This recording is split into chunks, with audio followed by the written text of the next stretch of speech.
My van spare tire I soak tested it. Got my air compressor, got my power station. Had a leak on the bead, so I had a big bar over there. I knocked the bead down a little.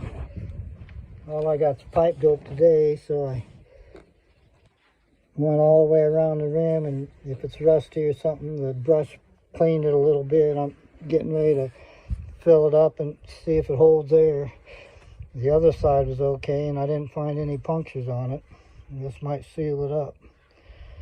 Fixing my van spare tire bead leak. Well, it seemed to have sealed up. Let it sit for a while, but it'll make a pile of bubbles. You can see right where it's leaking.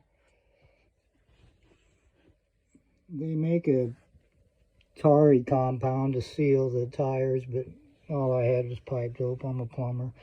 It'll be okay.